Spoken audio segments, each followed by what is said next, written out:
It's a great pleasure for me to introduce our speaker today, Dr. Aline Godfroid, whom we are already much aware of, but as one of her advisees, I'm given the honor to formally introduce her. Dr. Aline Godfroid holds an MA in English and German linguistics and literature with specializations in computational linguistics from the University of Antwerp and a PhD in linguistics from the University of Brussels. Dr. Aline Godfroid is an associate professor of the Second Language Studies and TESOL program here at MSU, Michigan State University, the co-director of the Second Language Studies Eye Tracking Lab, and currently the journal editor of Language Learning. From her doctoral studies, Dr. Godfroid's academic pursuits have been on understanding cognitive processes in second language acquisition and learning, including attention, awareness, and noticing, as well as vocabulary processing, acquisition, and teaching.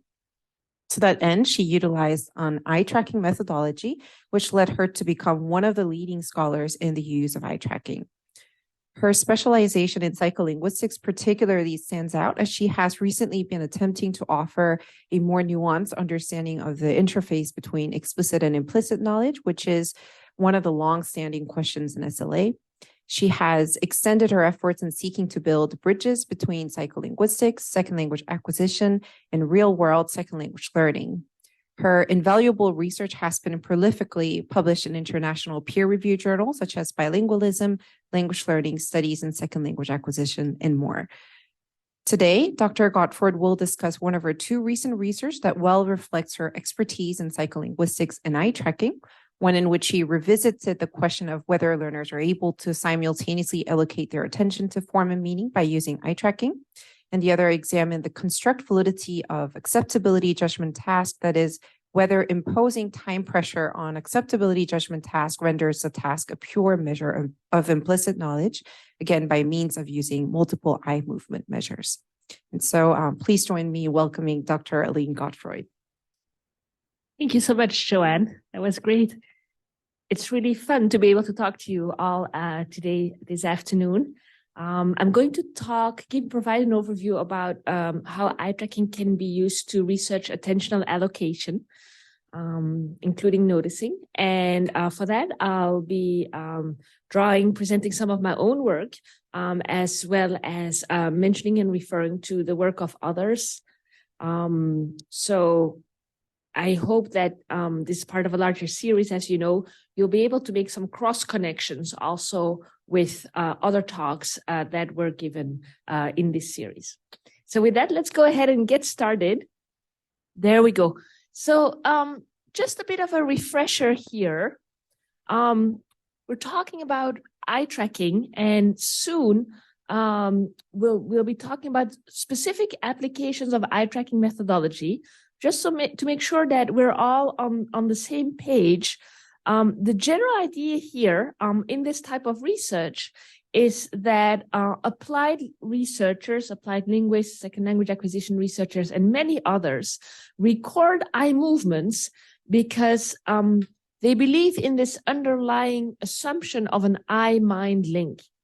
And that's the idea that what people look at during a complex task provides an index of their overt attention, which coincides with their ongoing cognitive processing of covert attention. And so the linking between eye gaze, overt attention, and ongoing concurrent cognitive processing is what is known as the eye-mind link. And it is foundational, really, to most of the eye tracking research that we do in applied linguistics. Now, here's an example from a study by Paula Winke and colleagues that gives you a flavor of what this might look like. This is a caption processing study. And what we see here, there we go, is someone watching a nature documentary on bears, sorry. It is captioned, and we can follow exactly how the person is reading the captions while also listening to the documentary in Spanish in this case. We see, I'll show it one more time. we see a lot of very close temporal following of the cognitive processing between what they're viewing, what's appearing on the screen. And I hope you can also see that this is a complex task that this participant is doing, because they're processing multiple sources of information at the same time, right? And so eye tracking can provide us information about this all in real time. So what makes eye tracking special? Well, it is an online processing measure, by which we mean a real-time processing measure, that tells us not only how long participants are looking at something, but also exactly what they are looking at and what they are interacting with. And so we can distinguish between forward reading versus regressing, which may have implications for the type of cognitive processing that is going on. We may also look at things like text and image integration. It provides millisecond precision and high spatial resolution as well. And finally, it is a psycholinguistic technique that allows to study words in context, unlike many other reaction time-based methods. Think, for instance, about lexical decision tasks, primed lexical decision tasks, and so on, that tend to focus on words in isolation. So it is more ecologically valid than a number of the other psycholinguistic techniques that are out there. It also provides information about conscious and unconscious processing. We have different measures that we can gain from it, and they tell us different things.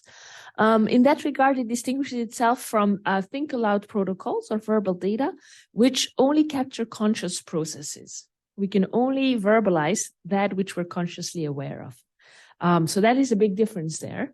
And then we've seen examples of look and listen paradigms as an example of the visual world paradigm, where people simply sit in front of a screen and they view a display, a very small visual world, while they're listening to auditory information.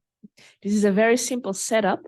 And so it is compatible with a number of participant populations that perhaps would be more difficult to reach otherwise, like children, patient populations, and so on. And last but not least, it allows for natural forms of reading, unlike self-paced reading, for instance, where we can only read forward and need to press a button. So if we put this all together, then this is how eye tracking, that's the final column. I imagine that the other two columns are going to disappear in just a moment.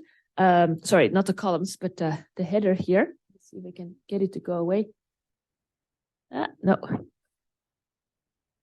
So this here is a summary of what Think Aloud protocols may provide us with, and this is self-paced reading, right? And so eye tracking is primarily a quantitative method. We tend to do quantitative stats on the data we get. It is compatible with written and auditory stimuli, which distinguishes it from self-paced reading and to some extent from Think Aloud protocols. As I mentioned, full sentences, high temporal spatial resolution. It comes with a somewhat higher learning curve and also a higher price tag.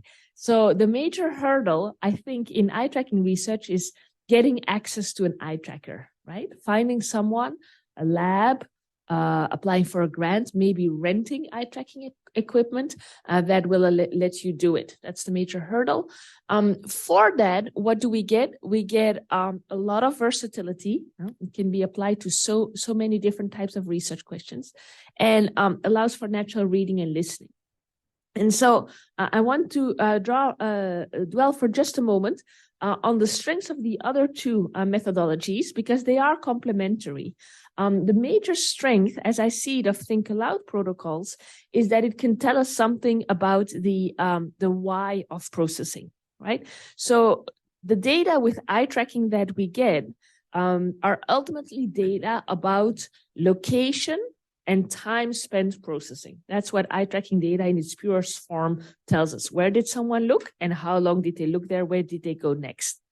It never tells us why people looked there in the first place. So what we do in good eye tracking studies is we come up with a carefully designed study with appropriate control conditions so that we can compare the looking behavior between conditions, and then we make inferences based on that. Now, we can go further than that, right? And we can get additional sources of data and try and figure out why people looked in certain places. And so in some cases, think aloud protocols, verbal data may be useful for that. Quality of processing. The major strength of self-paced reading is that it's low tech, it's easier to get started with, and very practical. And so sometimes for some questions or pilot studies, for instance, for other types of experiments, this may be enough. This may suit your needs, right? So it's also a fitness for purpose kind of question. Any questions so far? Right. So feel free to interrupt me at any time. I feel we're doing this hybrid between sort of giving a talk, but then also just talking in class. So do feel free to stop me, or if you want me to elaborate on something, please jump in. You know me. So yeah. So this is just a bird's eye overview of eye tracking in general. Now, what about the use of eye tracking in what I have called an attentional paradigm? Right. So I think it is important to realize a first study in L2 studies with eye tracking that I've been able to find dates back to 1997. We'll see a graph later on. The number of eye tracking studies, though, has increased exponentially in the last 12 years or so.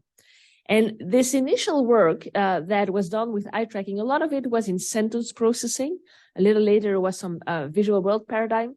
And basically, it looked at existing knowledge in the mind. Eye tracking was a tool to study existing mental representations, for instance, grammar, questions of parsing, questions of influence between the two languages, so interlingual transfer.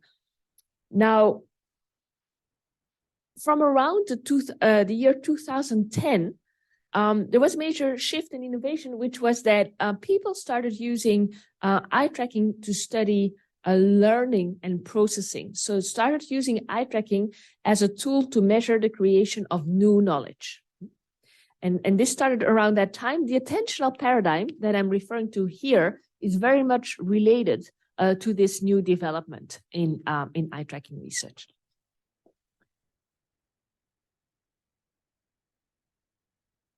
So some of the earlier work, including my own, then used eye tracking as a way to test the noticing hypothesis as put forward by the late Richard Dick Schmidt. And so the noticing hypothesis states that noticing is a necessary and sufficient condition for the conversion of input to intake, right? So it is a precondition, believed to be a precondition for second language learning. Furthermore, what is it, noticing, you may ask? It's a combination of focal attention and a low level of awareness of the form of linguistic input, potentially also its meaning. That is under discussion.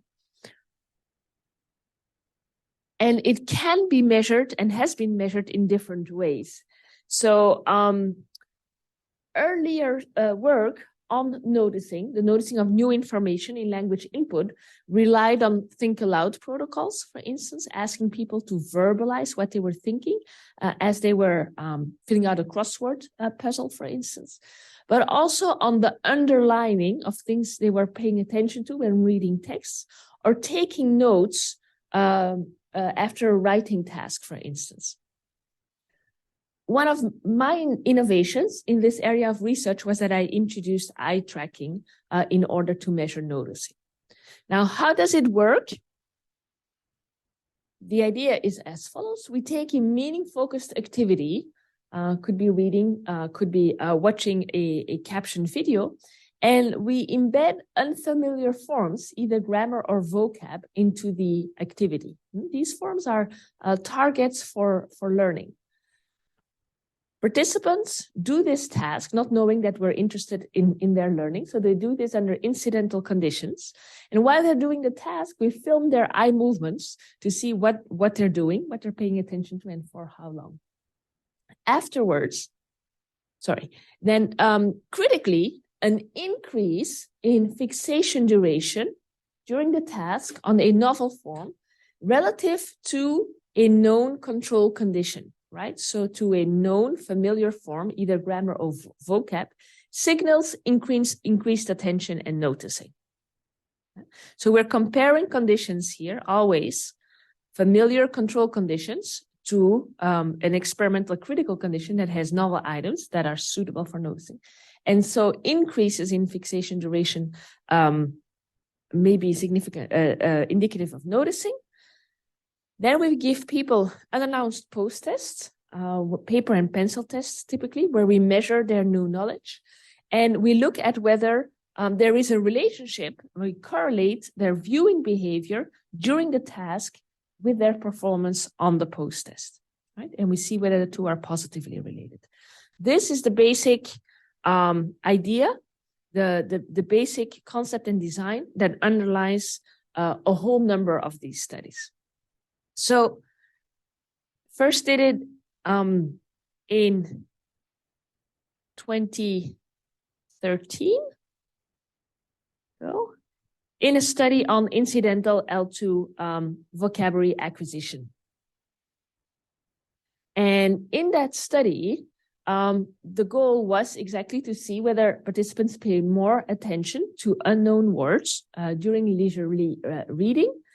And as mentioned, whether the amount of attention paid to these words correlated positively with their learning of the words. Okay. We had 4 conditions in the study. Again, there was a condition with existing words only, which were familiar to my participants. So it would be something like boundaries here would be the target word. And then we had 3 critical conditions where the target word had been replaced by a pseudo word, pantyplines, or the pseudo word plus the existing word, right? So pantyplines or boundaries or pantyplines. I filmed participants' eye movements while they were doing this reading task. Afterwards, they did the unannounced post-test. And so this is some of the data that you would get in a study like that. So what did I find in the 2013 study? Evidence of noticing. Participants looked longer at unfamiliar words than at matched control words during reading. And support for the Schmidt's noticing hypothesis in that there was a positive relationship between how long participants had looked at the novel words and their likelihood of recognizing them on a vocabulary post-test, right? So we see during online processing, we may see the beginnings of learning, right, that we then measure later. And there was also a small context effect, if you remember, of these synonyms. So when participants read something like pantyplines or boundaries, right, then they also spend more time, looked for longer at or boundaries, potentially because they saw it was an informative clue. However, this did not affect their scores on the post-test. So during real-time processing. So great. So that was the basic idea. And we see this now in a number of applications in SLA and applied linguistics, theoretically, but also in captions research that's looking at learning of new forms, other vocabulary studies, as well as noticing studies. And basically the use has spread widely, right? So while the study that I presented was one that used short reading materials, now we have like long authentic texts that people have read a whole economic textbooks or multiple chapters from a novel. We see it with multimodal input, audiobooks, reading while listening, caption videos, as already mentioned. And then we see that people have also tweaked the design and so added certain, manipulated certain instructional variables, right? So things like having people do reading tasks under explicit or implicit instructions, manipulated that as a variable. Use the same technique within processing instruction, pre-teaching of vocabulary. Ana Pellicer Sanchez presented 2 interesting studies on that, as well as input enhancement. Right? So many different applications, both for single words, learning of single words and collocations, as well as grammar constructions. Yeah, so let me show you, this was 2013. The work was done, a few years before that. So it's been a while. And so what does it look like anno 2020, 21, 2022? Well, here at Michigan State University, actually started off as a course project in psycholinguistics. Myung-Un Son, Jungwon Lee, and I did a study on attention to form and meaning revisited that came out in Studies in Second Language Acquisition last year. I'll tell you a little more about the historical background of the study and then how we used eye tracking in this. So the framework in which which this study was inspired was that of input processing, Bill Van Patten, and the idea that learners and humans in general have limited attentional capacity, and so they need to, when facing a processing bottleneck, they need to prioritize some sources of information over others. And in particular, the primacy of meaning principle holds that humans will prioritize the processing of meaning over the processing of form when attention is limited.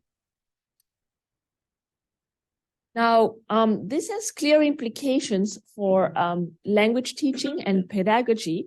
And so not surprisingly, following Van Patten's seminal 1999 study, there have been a number of interconnected studies, some of them replications, some of them just studies with close conceptual ties that have examined this issue issue, right?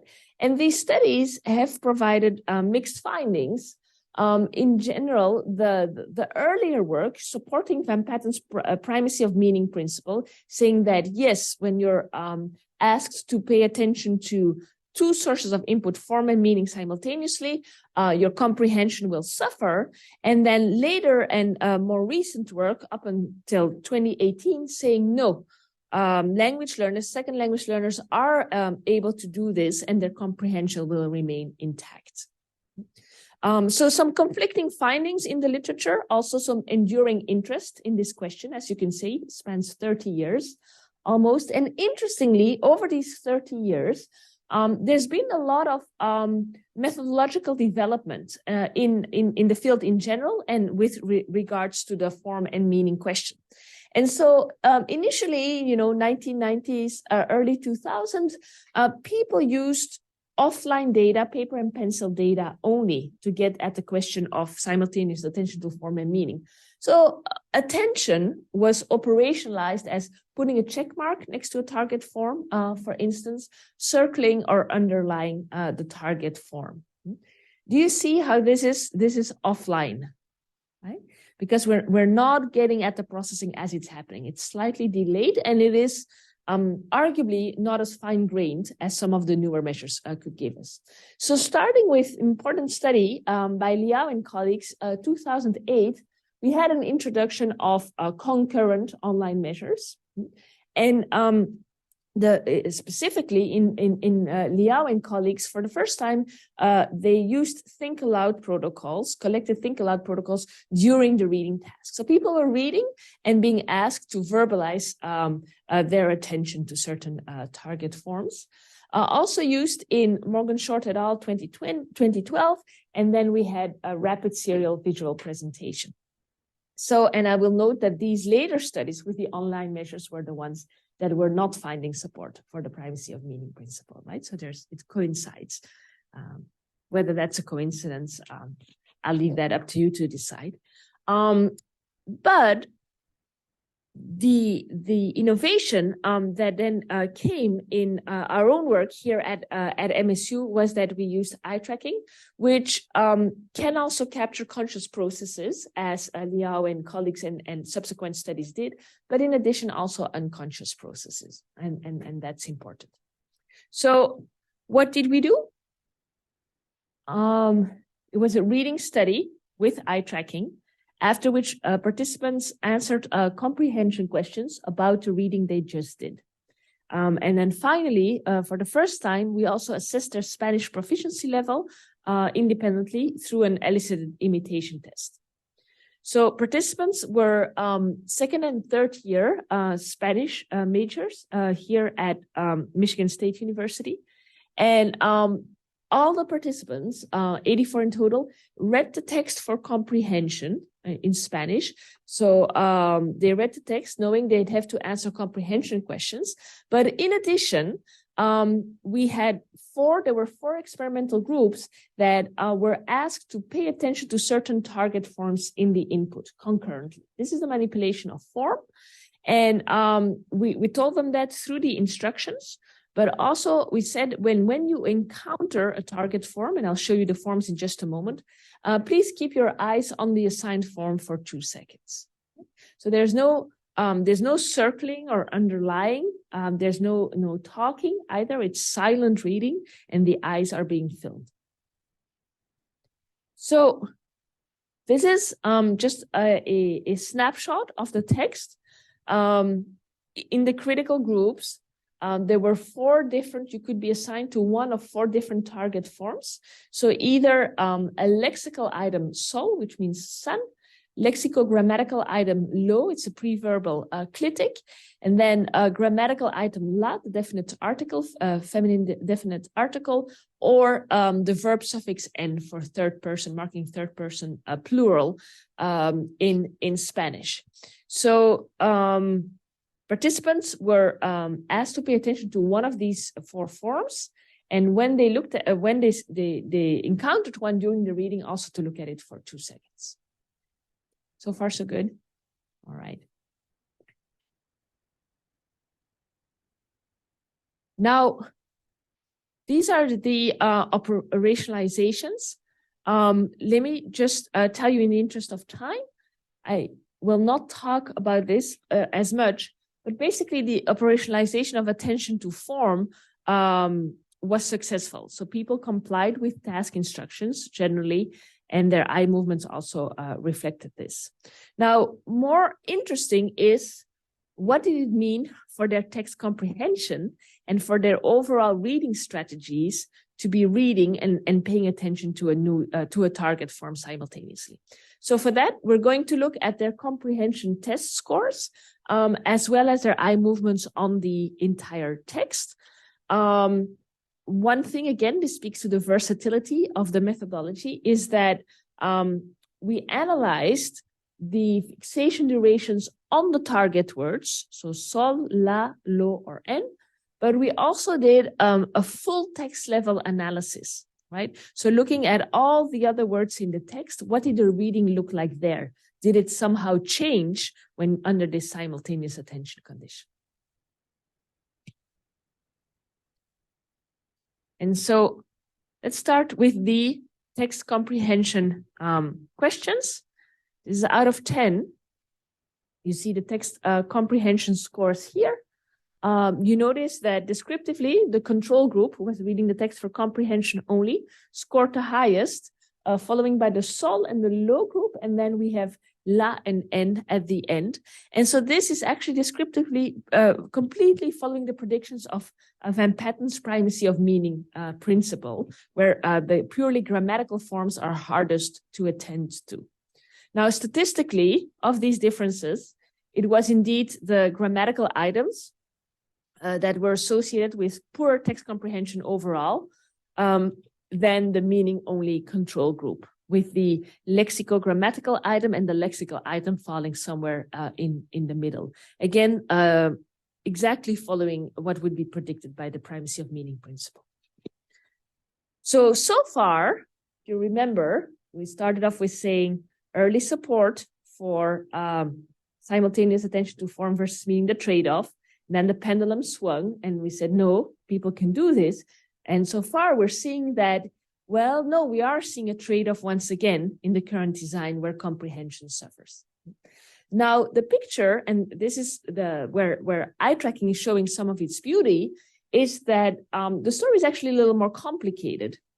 in that at the group level, yes, people who paid attention to grammar were simultaneously their comprehension was impacted. But at an individual level, people were able to overcome this. And that's what I'm going to show you now. Next slide. So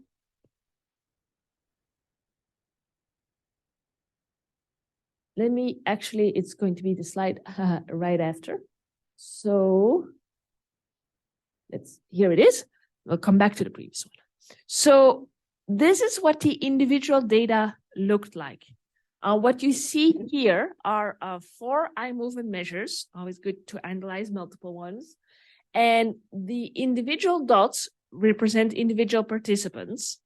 The dots are color-coded according to their condition. You see that next to the line as well. And so on the x-axis, we have the fixation metric. So further to the right generally means slower readers, right? More careful readers. To the left means faster. And then on the y-axis, we're correlating this with their text comprehension scores. Okay. So what do you see?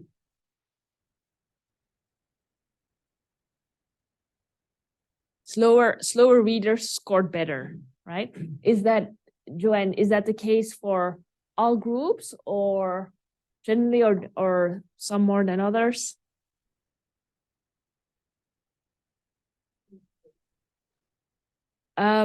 So the pattern is the same for the 4 measures. I mentioned for each of the experimental groups. Correct. Yeah. They did. The lines tend upward, slope upward in general. And this is statistically also what we found, right?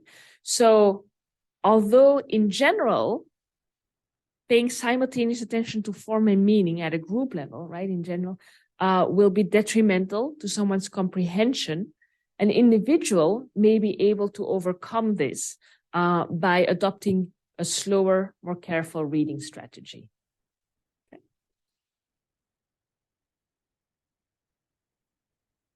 This is just the data for one measure. Slower and more careful readers showed better text comprehension regardless of their attentional condition. So the conclusion here is that faster L2 readers may not be able to allocate their attention to form and meaning simultaneously without experiencing a cost in comprehension. This is consistent with Van Patten's input processing primacy of meaning principle. What we were able to discover with the eye tracking is that the slower and careful L2 readers process the input more deeply, either by their disposition or by training. And remember that we controlled for their proficiency level, right? So slow doesn't mean less proficient in this case. It tells us something about reading style. And such readers seem to be able to handle the competing demands on their attention just fine, which in turn enables them to comprehend context as well as attend to form. So the question, can people attend simultaneously to form and meaning? The answer is, well, it depends. It depends on how your language learners are engaging with the task. If they're taking a little bit of extra attention, maybe because they're, accuracy oriented and they're not risk takers, then yes, they can handle this simultaneous attention to form and meaning. But if they're fast readers, there likely might be a bit of a cost. Kio. That's an excellent question. So why did the faster readers read the text faster? So it could be their style, the way that they approach the task, where they emphasize fluency. I don't want to say getting things done, right? But they're just a little more casual about it. Maybe that's a good word. They emphasize that over deep text comprehension. And then, so it could actually, there's this interesting work that relates this to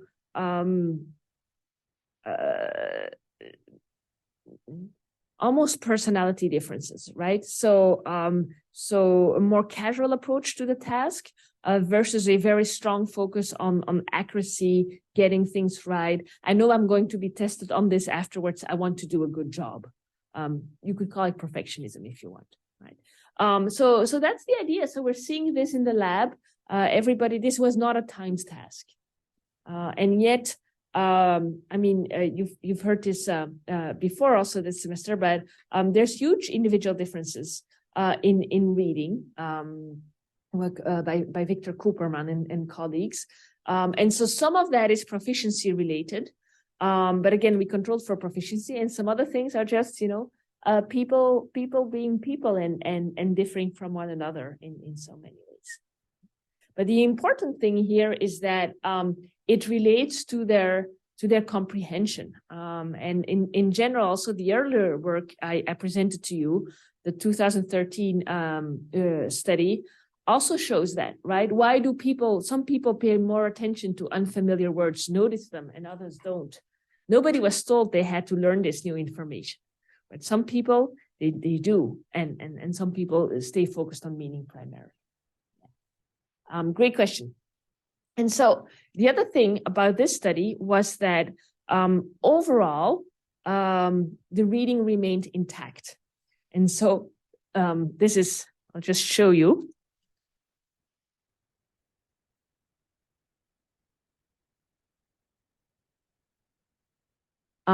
So remember, we found that when you were instructed, you had been asked to pay attention to certain target forms, people complied with the task instructions.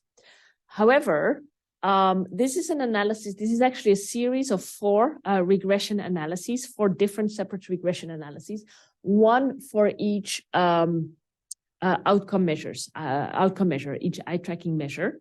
And we have the control condition, mean focused control condition as the intercept, and then the 4 critical conditions, right, next to that. And so what you're seeing here, well, you tell me what we're seeing here in terms of p-values and what they mean.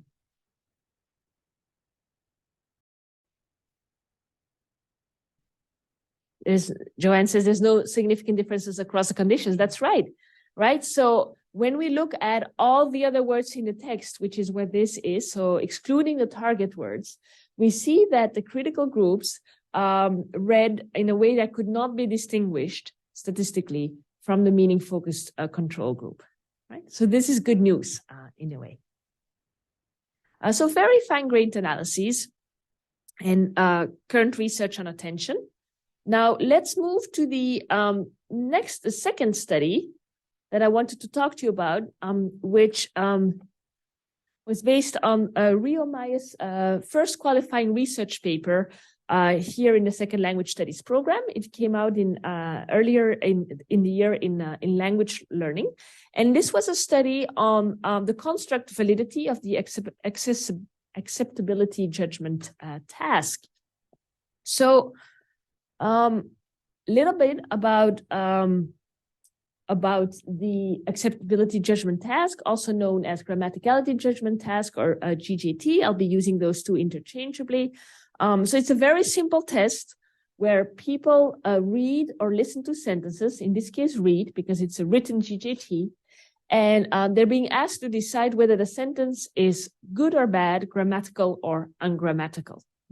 It's a very old task with its origins in formal linguistics. And it's been used to measure second language learners' linguistic knowledge as well. And specifically, it's been used as a measure to tap into explicit knowledge and then either automatized explicit or implicit knowledge. And so just to define these terms and ensure we're all on the same page. So explicit knowledge would be conscious and verbalizable and is slow and effortful to access. So it's often what we acquire from formal language instruction. Because it's slow, it's perhaps not as useful in spontaneous communication. And so although there may be a role for explicit knowledge in second language learning, people agree we need we also need automatized explicit knowledge or implicit knowledge to become fluent communicators in the target language, right? So how are these two? What do they have in common? They have that they can be accessed rapidly, which is great for communication. They differ in that this one is believed to be fully unconscious and learned mainly from exposure through rich input, whereas automatized explicit knowledge is believed to come about as a result of extensive practice with the target language. So automatized explicit knowledge is explicit knowledge, conscious knowledge that has become automatized and available for rapid use as a result of practicing the language over and over again. So where do GJTs feature in all of this? Well, the classic untimed written GJT, there's wide consensus in the field of applied linguistics that this provides us with a good measure of explicit knowledge. Now, we'll come in a moment to the other two measures and how we may get into those. Specifically, starting with Ellis' 2005 seminal study, there has been the proposal that adding time pressure to a GJT may render the test a measure of implicit knowledge. This was questioned by De Keyser and subsequently Suzuki and Vaffé and colleagues, saying that just because you're doing something under time pressure, doesn't render it a task of implicit knowledge. In fact, people may be drawing on their automatized explicit knowledge instead. Makes sense? So, and then finally, recent work by Godfroid and Kim found support for the initial position that a timed GJT would in fact be a measure of implicit knowledge. So what's at stake here is the construct validity of timed written GJTs and whether they provide good measures of implicit knowledge specifically, which has been found to be hard to measure, to measure in a valid way. Now, these studies that I'm showing you here were all studies that we call them offline studies, paper and pencil-based studies, if you will, that looked at accuracy data after the test and did a form of confirmatory factor analysis, right?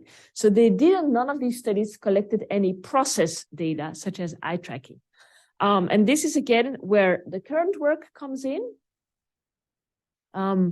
It builds on earlier work from 2015, also here from the lab, where we used eye tracking to see, to provide a complementary angle to the construct validity of these tests. So far, so good. Any questions? No? Okay. So 2015 paper, what did my colleagues and I find? We found that when you perform a GJT under time pressure, it suppresses the number of regressions, the rereading of the sentence, right? People reread the sentence less under time pressure, which has been linked to controlled processing and explicit knowledge, right? So indirect support that time pressure changes the type of knowledge the test measures. The study, however, was somewhat limited in that it analyzed only one eye tracking measure, only regressions. And so to get a full picture of the cognitive processing that happened, ideally, we should have multiple measures, including both controlled and automatic processing. Right?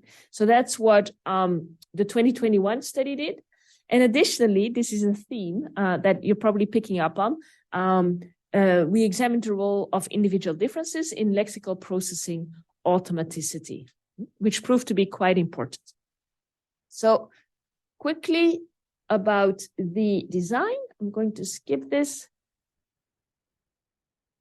At 30 native English speakers and 39 second language learners of English, they all took the acceptability judgment task twice, first timed and then untimed And during this test, this was done in the iLink lab here on campus. We recorded their eye movements.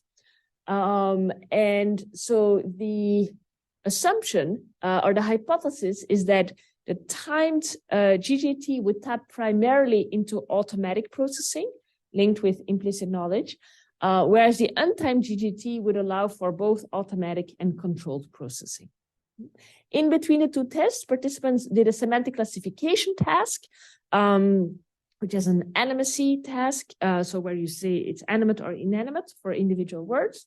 It's a reaction time-based task that provided us a measure of their lexical processing automaticity. Now, for simplicity's sake, we could think about this as the strength of the representations in their mental lexicon. It tells us something about the quality of their lexicon, right? L2 lexicon. So,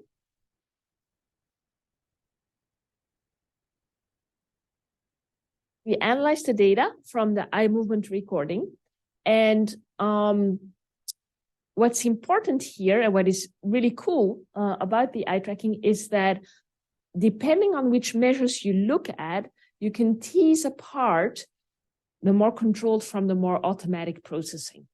So let's look at this video again. And this is ungrammatical, by the way.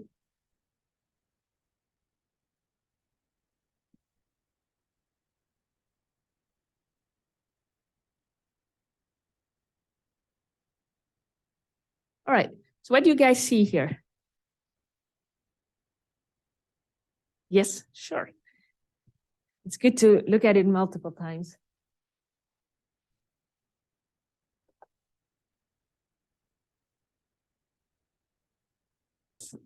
Would you say this participant,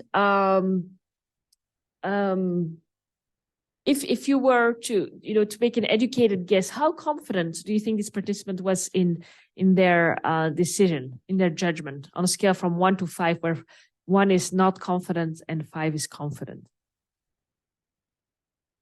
Right? Can you show me some fingers? Yeah, I'm seeing 2s and 1s, 3. Okay, those of you who replied 1 or 2, why did you say that?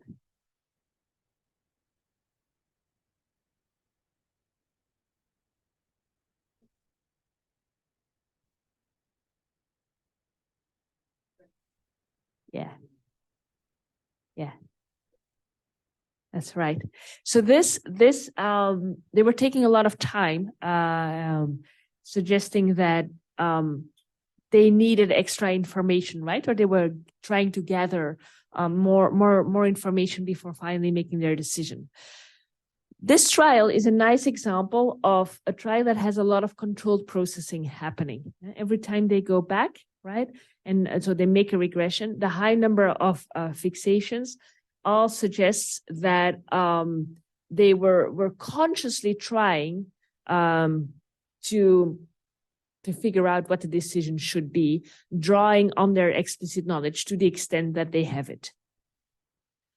So we can contrast this with another trial from the 2015 study.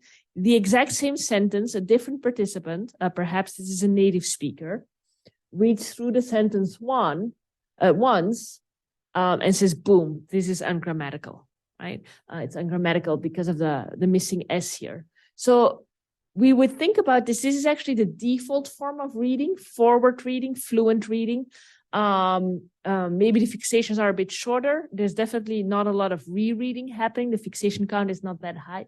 And so we link this with more automatic processing, right? They read it, it clashes perhaps with their internal system, their grammar. It clashes, they say, boom, this sentence is ungrammatical. Very different scenario. And so the idea is that the thing we were testing, the hypothesis we were testing is, will we see more of this type of reading behavior in the timed than the untimed GJT, which what we would expect. So let's move to the results. We analyzed 4 measures, 1 measure of automatic processing and 4 measures of controlled processing. And let's start by looking at the native speaker L1 data first. So we have 4 different eye movement measures. And on the x-axis, we have lexical processing automaticity. So faster readers, think better readers here, are on the left, and slower, not readers, but people with stronger lexicon are on the left. People with a weaker lexicon are on the right. Okay? Strength of lexicon on the right. So then we have the timed GJT in red, untimed GJT in blue. What do you see?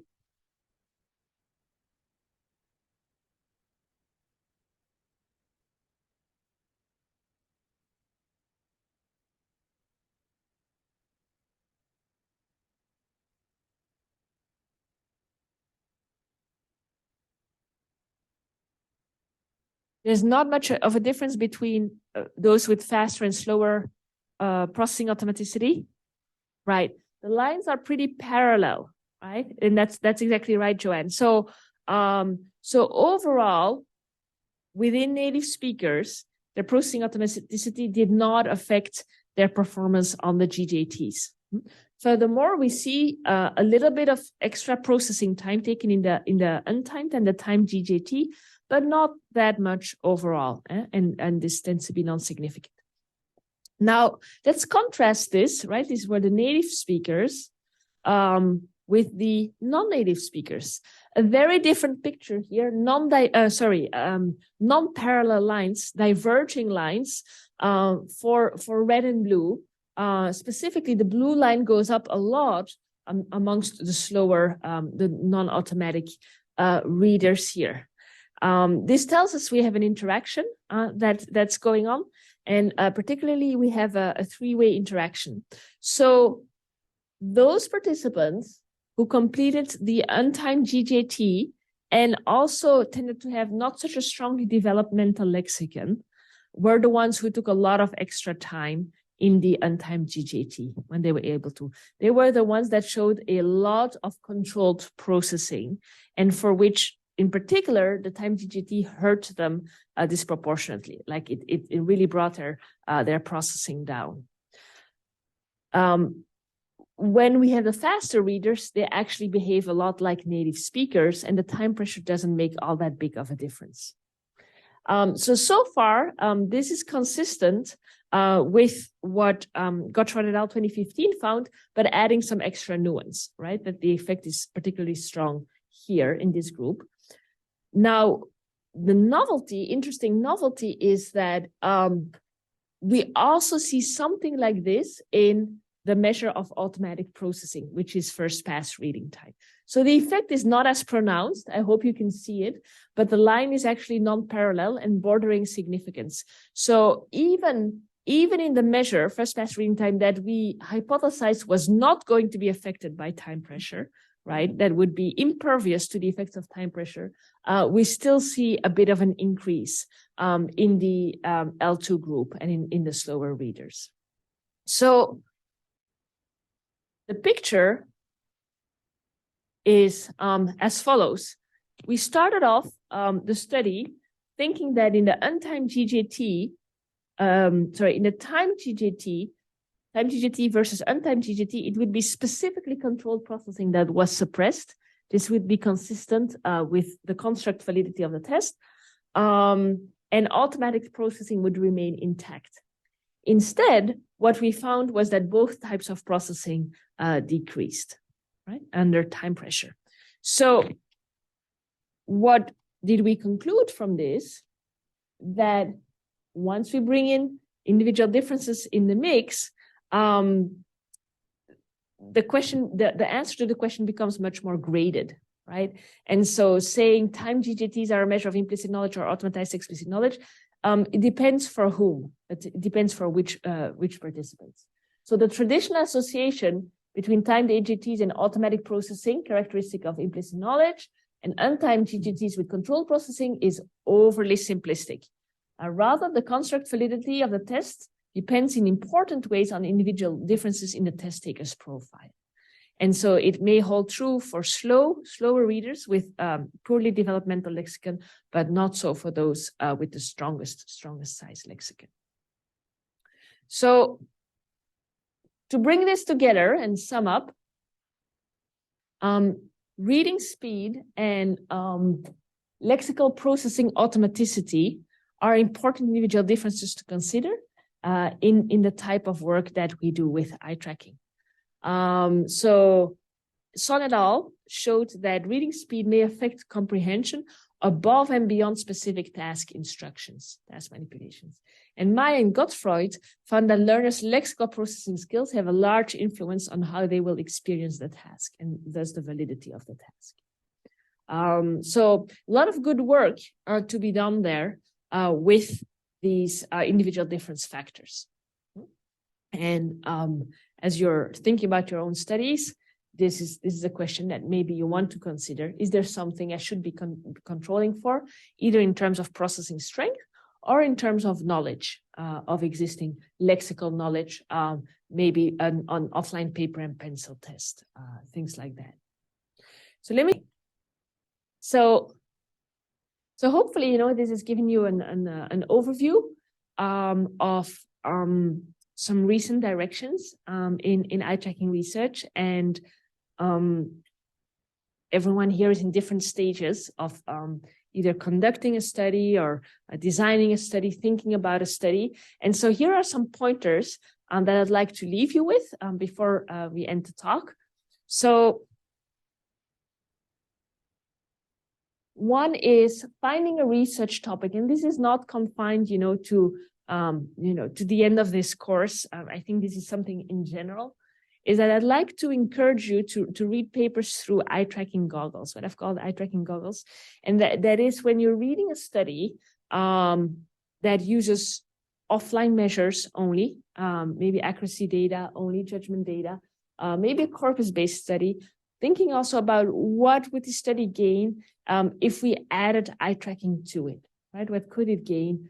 Knowing that it's a processing measure of attention, it's a real-time measure, what could we gain there? And this could just become a routine habit, a way of looking at things and finding and seeing new topics out there.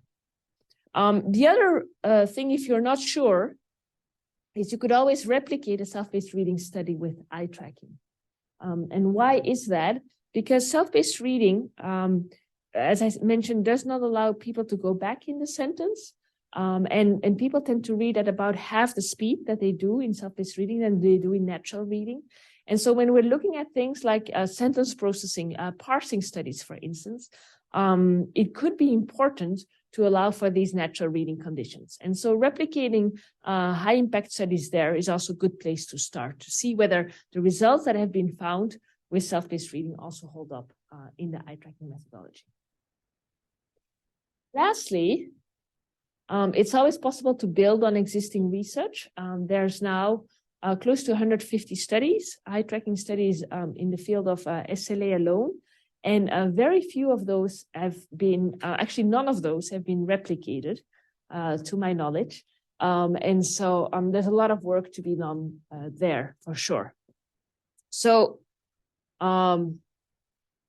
what kind of replications are needed? So as I mentioned, there have been no replications of L2 eye tracking studies, actually crazy if you think about it. But then also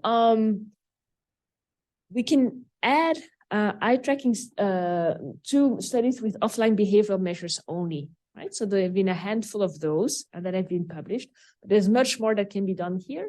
And then we have really influential, high impact, high visibility L1 eye tracking studies with native speakers that are waiting to be replicated with L2 speakers that are looking at very big, important questions. Again, some examples in that area, but not all that many, considering the size of the field and the importance of replication. And then I'd like to put out a call, ECHO call, put out in 2020 for more theory-driven research. So it can be tempting with an eye tracker to just put people in front of a computer, give them a task, and see at what they look at. And eye tracking will tell you that, but without a proper control condition, it's not all that meaningful, right? Because there's many things that influence what people look at in any given task. So this is a really important point. This is an example from education, where instead of just looking, it's about newspaper layout, but we can easily translate this to textbook design, for instance, or design of instructional materials in general. So this was a cleverly manipulated study because with the control condition, the content, the overall content on the page was exactly identical, right? It's just that it was organized differently. So all the, the semantic properties and the visual properties were controlled for. And so what we see here, I believe it's called the adjacency principle, is that having visuals interspersed in the text is actually much more effective than having all the visuals at the bottom of the page, where people basically skip the text part of the article and just go straight to the visuals. Right? So very compelling results here. But the important point here for our purposes is that looking just at one version of the newspaper would not allow us to make that kind of a conclusion. We need the proper control. So we need a theory-driven, hypothesis testing approach to our research. That's basically the same point. And then we have a whole incredible wealth of measures. We have a whole treasure chest of measures that we can choose from. But we need to handle the selection of our measures in a principled manner. So as shown in the Aline Godfroid study, for instance, these measures can tell us different things about processing, automatic versus controlled, lexical access versus reanalysis. And so it's good to think about this in a principled manner and tie this into our hypotheses.